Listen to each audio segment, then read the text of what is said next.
Hello ਦੋਸਤੋ, ਸਵਾਗਤ ਹੈ ਤੁਹਾਡਾ ਸਾਡੇ YouTube ਚੈਨਲ ਤੇ। ਅੱਜ ਦਾ ਸਾਡਾ ਟੌਪਿਕ ਹੈ ਥਿਊਰੀ ਆਫ ਕੋਗਨੈਟਿਵ ਡਿਵੈਲਪਮੈਂਟ। ਜੀਨ ਪਿਆਜੇ ਗਿਆਨਵਾਦ ਦਾ ਸਮਰਥਕ ਮਨੋਵਿਗਿਆਨੀ ਸੀ। ਉਸਦਾ ਇਹ ਰਚਨਾਤਮਕਵਾਦ ਦਾ ਸਿਧਾਂਤ ਗਿਆਨਵਾਦ ਦਾ ਹੀ ਅੰਸ਼ ਹੈ। ਜੀਨ ਪਿਆਜੇ ਦੇ ਵਿਵਹਾਰਵਾਦ ਦੇ ਸਿਧਾਂਤ ਨੂੰ ਅਸਲੀ ਰੂਪ ਦੇਣ ਲਈ ਉਸਨੇ ਜੋ ਢੰਗ ਤਰੀਕੇ ਅਪਣਾਏ, ਉਹਨਾਂ ਵਿੱਚ ਇੱਕ ਤੱਤ ਸਰਚਨਾ ਦਾ ਵੀ ਸ਼ਾਮਿਲ ਕੀਤਾ। ਉਸਦਾ ਇਹ ਮੰਨਣਾ ਸੀ ਕਿ ਸਿੱਖਿਆਰਥੀ ਆਪਣੀ ਸਿੱਖਣ ਪ੍ਰਕਿਰਿਆ ਵਿੱਚ ਆਪਣੇ ਖੋਜੀ ਦਿਮਾਗ ਨਾਲ ਬਹੁਤ ਸਾਰੀਆਂ ਨਵੀਆਂ ਚੀਜ਼ਾਂ ਰਚਨਾ ਕਰਨ ਲਈ ਅਕਸਰ ਤਤਪਰ ਰਹਿੰਦੇ ਹਨ। ਉਹ ਕਹਿੰਦਾ ਸੀ ਕਿ ਜਿਹੜੇ ਸਿੱਖਿਆਰਥੀ ਹੁੰਦੇ ਆ, ਜਿਹੜੇ ਬੱਚੇ ਹੁੰਦੇ ਆ, ਉਹ ਆਪਣੇ ਦਿਮਾਗ ਦੇ ਨਾਲ ਬਹੁਤ ਨਵੀਆਂ ਚੀਜ਼ਾਂ ਖੋਜਦੇ ਆ, ਨਵੀਆਂ ਚੀਜ਼ਾਂ ਦਾ ਆਵਿਸ਼ਕਾਰ ਕਰਦੇ ਆ, ਸੋਚਦੇ ਆ ਉਹਨਾਂ ਨੂੰ।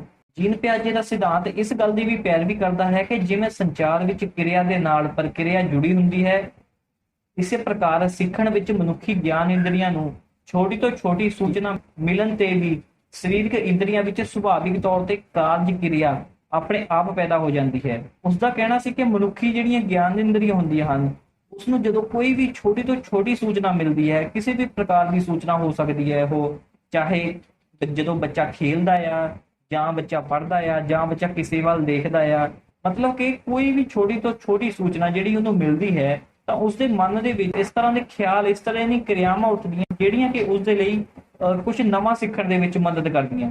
ਇਹਨਾਂ ਪ੍ਰਕਿਰਿਆਵਾਂ ਦੇ ਸਿੱਟੇ ਵਜੋਂ ਮਨੁੱਖ ਜੋ ਵੀ ਹਰਕਤ ਕਰਦਾ ਹੈ, ਪਹਿਲਾਂ ਉਸਦਾ ਪ੍ਰਤੀਰੂਪ ਤਿਆਰ ਕਰਦਾ ਹੈ। ਮਤਲਬ ਕਿ ਜਦੋਂ ਵੀ ਕੋਈ ਬੱਚਾ, ਵੱਡਾ ਜਾਂ ਕੋਈ ਵੀ ਵਿਅਕਤੀ ਹੈ, ਜਦੋਂ ਕਿਸੇ ਚੀਜ਼ ਨੂੰ ਦੇਖ ਕੇ ਹਰਕਤ ਕਰਦਾ ਹੈ, ਉਹ ਪਹਿਲਾਂ ਉਸਦਾ ਪ੍ਰਤੀਰੂਪ ਬਣਾਉਂਦਾ ਹੈ। ਜਿਸ ਤਰ੍ਹਾਂ ਕੋਈ ਬੱਚਾ ਹੈ, ਉਸਨੂੰ ਜਦੋਂ ਅਸੀਂ ਕਹਿੰਦੇ ਹਾਂ ਕਿ ਇਹ ਇੱਕ ਸੇਬ ਹੈ, ਜਦੋਂ ਉਸਨੂੰ ਸੇਬ ਫੜਾਉਂਦੇ ਹਾਂ ਤਾਂ ਉਹ ਉਸਨੂੰ ਦੇਖਦਾ ਹੈ ਕਿ ਉਹ ਗੋਲ ਹੈ, ਉਹ ਲਾਲ ਹੈ। ਪਰ ਜਦੋਂ ਉਸਨੂੰ ਅਸੀਂ ਥੋੜੇ ਚਿਰ ਬਾਅਦ ਸੰਤਰਾ ਫੜਾਉਂਦੇ ਹਾਂ ਜਾਂ ਅੰਬ ਫੜਾਉਂਦੇ ਹਾਂ, ਤਾਂ ਉਹ ਇਹ ਸਮਝੇਗਾ ਕਿ ਇਹ ਵੀ ਸੇਬ ਹੀ ਹੈ। ਪਰ ਜਦੋਂ ਬੱਚਾ ਹੌਲੀ ਹੌਲੀ ਵੱਡਾ ਹੁੰਦਾ ਹੈ, ਤਾਂ ਉਸਨੂੰ ਪਤਾ ਲੱਗਣਾ ਸ਼ੁਰੂ ਹੋ ਜਾਂਦਾ ਹੈ ਕਿ ਅੰਬ ਤੇ ਸੇਬ ਦੇ ਵਿੱਚ ਕੀ ਫਰਕ ਹੈ। ਇਸੇ ਤਰ੍ਹਾਂ ਹੀ ਜੀਨ ਪਿਆਜੇ ਆਪਣੀ ਥਿਊਰੀ ਦੇ ਵਿੱਚ ਇਹ ਸਮਝਾਉਣ ਦੀ ਕੋਸ਼ਿਸ਼ ਕਰ ਰਹੇ ਹਨ।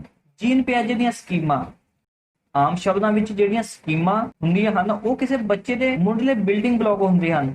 ਪਿਆਜੇ ਦੇ ਅਨੁਸਾਰ ਸਕੀਮਾਂ ਸੰਬੰਧਿਤ ਸਮਝ, ਸੋਚ, ਵਿਚਾਰ ਜਾਂ ਫਿਰ ਕਿਰਿਆਵਾਂ ਦਾ ਸੰਗਠਿਤ ਪੈਟਰਨ ਹੁੰਦਾ ਹੈ, ਜੋ ਸੂਚਨਾ ਦੀਆਂ ਸ਼੍ਰੇਣੀਆਂ ਅਤੇ ਇਹਨਾਂ ਵਿਚਲੇ ਸੰਬੰਧਾਂ ਨੂੰ ਪ੍ਰਬੰਧਿਤ ਕਰਦਾ ਹੈ। ਇਹ ਗਿਆਨ ਦੀਆਂ ਅਜਿਹੀਆਂ ਸ਼੍ਰੇਣੀਆਂ ਹੁੰਦੀਆਂ ਹਨ ਜਿਸ ਦੇ ਆਧਾਰ ਤੇ ਅਸੀਂ ਸੰਸਾਰ ਨੂੰ ਅਨੁਵਾਦ ਕਰਕੇ ਸਮਝ ਸਕਦੇ ਹਾਂ।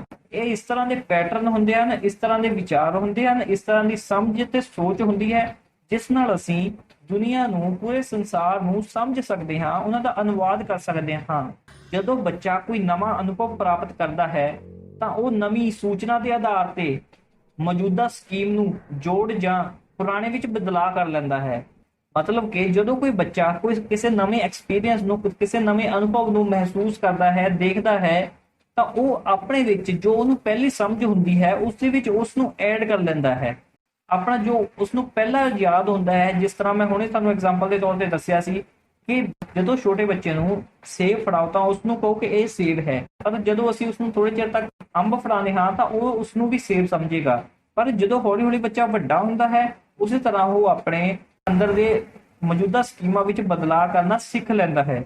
ਪਿਆਜੇ ਅਨੁਸਾਰ ਜਿਵੇਂ ਜਿਵੇਂ ਬੱਚੇ ਦਾ ਬੌਧਿਕ ਵਿਕਾਸ ਹੁੰਦਾ ਹੈ, ਬੱਚੇ ਦੇ ਦਿਮਾਗ ਵਿੱਚ ਨਵੇਂ ਸਕੀਮਾਂ ਦਾ ਵਿਕਾਸ ਹੁੰਦਾ ਹੈ, ਉਹ ਆਪਣੀਆਂ ਪੁਰਾਣੀਆਂ ਸਕੀਮਾਂ ਵਿੱਚ ਬਦਲਾਅ ਕਰਨੇ ਸ਼ੁਰੂ ਕਰ ਦਿੰਦਾ ਹੈ ਅਤੇ ਵਾਤਾਵਰਨ ਦੇ ਅਨੁਸਾਰ ਬਦਲਾਅ ਜਾਂ ਮੁੜ ਪ੍ਰਬੰਧਿਤ ਹੁੰਦਾ ਜਾਂਦਾ ਹੈ। ਮਤਲਬ ਕਿ ਜਦੋਂ ਬੱਚਾ ਵੱਡਾ ਹੁੰਦਾ ਹੈ, ਆਪਣੇ ਬੌਧਿਕ ਵਿਕਾਸ ਉਹਦਾ ਵੱਧਦਾ ਹੈ, ਤਾਂ ਉਹ ਆਪਣੇ ਦਿਮਾਗ ਵਿੱਚ ਜੋ ਸਕੀਮਾਂ ਹੁੰਦੀਆਂ ਹਨ, ਗੱਲਾਂ ਹੁੰਦੀਆਂ ਹਨ, ਉਸਦੀਆਂ ਸਕੀਮਾਂ ਹੁੰਦੀਆਂ ਹਨ, ਉਸਦੇ ਵਿੱਚ ਬਦਲਾਅ ਕਰਨੇ ਸ਼ੁਰੂ ਕਰ ਦਿੰਦਾ ਹੈ ਵਾਤਾਵਰਨ ਦੇ ਸੰਬੰਧ ਵਿੱਚ ਆਉਣ ਕਾਰਨ।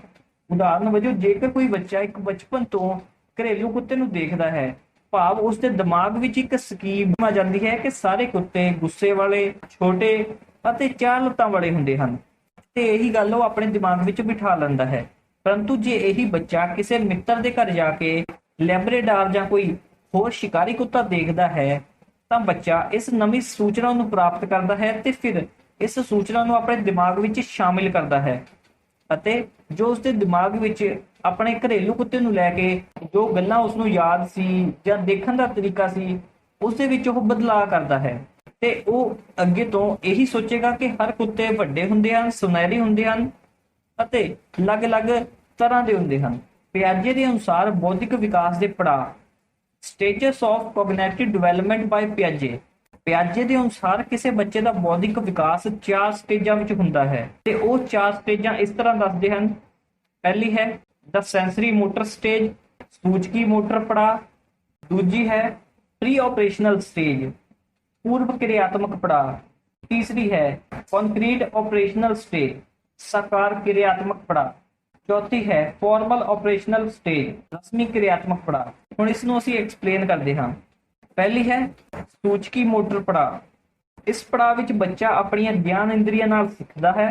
ਇਸ ਪੜਾਅ ਦਾ ਸਮਾਂ 0 ਤੋਂ 2 ਸਾਲ ਦਾ ਹੁੰਦਾ ਹੈ। ਇਸ ਪੜਾਅ ਵਿੱਚ ਬੱਚਾ ਚਿੰਨ੍ਹਾਂ ਨੂੰ ਦੇਖ ਕੇ ਸੋਚ ਪੈਦਾ ਕਰਦਾ ਹੈ ਅਤੇ ਬੱਚਾ ਵਸਤੂਆਂ ਨੂੰ ਪਛਾਣਨ ਵੀ ਲੱਗ ਜਾਂਦਾ ਹੈ। ਜਿਵੇਂ ਕਿ ਉਸਨੂੰ ਕੋਈ ਵਸਤੂ ਬਚਪਨ ਤੋਂ ਦਿਖਾਈ ਜਾਂਦੀ ਹੈ ਤਾਂ ਉਹ ਉਸ ਵਸਤੂ ਨੂੰ ਜਲਦੀ ਹੀ ਪਛਾਣ ਕਰ ਲਵੇਗਾ। ਇਸ ਵਿੱਚ ਬੱਚਾ ਖੁਦ ਵਿੱਚ ਅਤੇ ਹੋਰ ਪਦਾਰਥਾਂ ਵਿੱਚ ਅੰਤਰ ਪੈਦਾ ਕਰਨ ਲੱਗ ਜਾਂਦਾ ਹੈ। ਜਿਸ ਤਰ੍ਹਾਂ ਉਸਨੂੰ ਆਪਣੇ ਘਰ ਦੇ ਮੈਂਬਰ ਪਤਾ ਹੁੰਦੇ ਹਨ ਕਿ ਇਹ ਮੇਰੇ ਘਰ ਦੇ ਮੈਂਬਰ ਹਨ ਤੇ ਉਹ ਜ਼ਿਆਦਾਤਰ ਉਹਨਾਂ ਨਾਲ ਹੀ ਖੁਸ਼ ਹੁੰਦਾ ਹੈ। ਪਰ ਜੇਕਰ ਉਹ ਕਿਸੇ ਹੋਰ ਵਿਅਕਤੀ ਕੋਲ ਜਿਸ ਤਰ੍ਹਾਂ ਕੋਈ ਰਿਸ਼ਤੇਦਾਰ ਵੀ ਆ ਜਾਂਦੇ ਹਨ ਉਹਨਾਂ ਕੋਲ ਵੀ ਜਾਂਦਾ ਹੈ ਤਾਂ ਉਹ ਥੋੜੇ ਚਿਰ ਤੱਕ ਰੋਣ ਲੱਗ ਜਾਂਦਾ ਹੈ ਕਿ ਨਹੀਂ, ਮੈਂ ਆਪਣੇ ਪਰਿਵਾਰ ਦੇ ਮੈਂਬਰ ਕੋਲ ਹੀ ਜਾਣਾ ਪਸੰਦ ਕਰੂੰਗਾ। ਦੂਸਰਾ ਹੈ ਪੂਰਵ ਕਿਰਿਆਤਮਕ ਪੜਾਅ। ਇਸ ਪੜਾਅ ਵਿੱਚ ਬੱਚੇ ਦੀ ਕਾਲਪਨਿਕ ਸ਼ਕਤੀ ਅਤੇ ਯਾਦਗਾਰ ਦਾ ਵਿਕਾਸ ਹੁੰਦਾ ਹੈ। ਇਸ ਪੜਾਅ ਦਾ ਸਮਾਂ ਬੱਚੇ ਦੀ 2 ਤੋਂ 7 ਸਾਲ ਉਮਰ ਦਾ ਹੁੰਦਾ ਹੈ।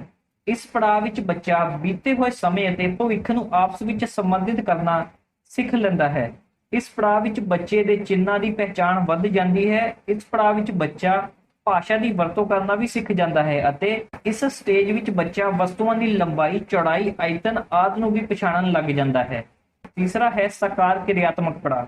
ਇਸ ਪੜਾਅ ਵਿੱਚ ਬੱਚਾ ਦਿਮਾਗੀ ਕਿਰਿਆਵਾਂ ਕਰਨ ਲੱਗ ਜਾਂਦਾ ਹੈ ਅਤੇ ਆਪਣੇ ਵਿਚਾਰਾਂ ਦੀ ਵਰਤੋਂ ਕਰਨ ਲੱਗ ਜਾਂਦਾ ਹੈ। ਇਸ ਪੜਾਅ ਦਾ ਸਮਾਂ ਬੱਚੇ ਦੀ 7 ਤੋਂ 11 ਸਾਲ ਦੀ ਉਮਰ ਤੱਕ ਦਾ ਹੁੰਦਾ ਹੈ। ਇਸ ਵਿੱਚ ਬੱਚਾ ਕਿਸੇ ਮੁਸ਼ਕਿਲ ਦੇ ਸਾਰੇ ਪੱਖਾਂ ਨੂੰ ਸਮਝਣ ਲੱਗ ਜਾਂਦਾ ਹੈ ਅਤੇ ਇਸ ਪੜਾਅ ਵਿੱਚ ਬੱਚੇ ਦੀ ਸੋਚ ਕਿਰਿਆਤਮਕ ਅਤੇ ਸਾਰਥਕ ਹੋ ਜਾਂਦੀ ਹੈ। ਜਿਹੜਾ ਸਾਕਾਰ ਕਿਰਿਆਤਮਕ ਪੜਾਅ ਹੈ ਇਸ ਵਿੱਚ ਬੱਚਾ ਖੁਦ ਸੋਚਣ ਲੱਗ ਜਾਂਦਾ ਹੈ ਕਿ ਹੁਣ ਇਸ ਮੁਸੀਬਤ ਤੋਂ ਕਿਸ ਤਰ੍ਹਾਂ ਬਾਹਰ ਨਿਕਲਣਾ ਹੈ, ਚਾਹੇ ਉਹ ਮੁਸੀਬਤ ਉਸਨੂੰ ਕਿਸੇ ਪੜ੍ਹਾਈ ਨਾਲ ਰਿਲੇਟਡ ਹੋਵੇ, ਕਿਸੇ ਹੋਰ ਤਰ੍ਹਾਂ ਦੀ ਕੋਈ ਵੀ ਪ੍ਰੋਬਲਮ ਹੋ ਸਕਦੀ ਜਿਹੜੀ ਕਿ ਉਹ ਖੁਦ ਆਪਣੇ ਦਿਮਾਗ ਨਾਲ ਸੋਲਵ ਕਰ ਲੈਂਦਾ ਹੈ।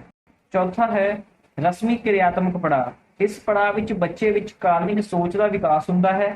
ਇਸ ਪੜਾਅ ਦਾ ਸਮਾਂ ਬੱਚੇ ਦੀ 11 ਤੋਂ ਉੱਪਰ ਦੀ ਉਮਰ ਦਾ ਹੁੰਦਾ ਹੈ ਅਤੇ ਹਰੇਕ ਗਤੀਵਿਧੀ ਦੇ ਕਾਰਨਾਂ ਬਾਰੇ ਜਾਣਨ ਲੱਗ ਜਾਂਦਾ ਹੈ।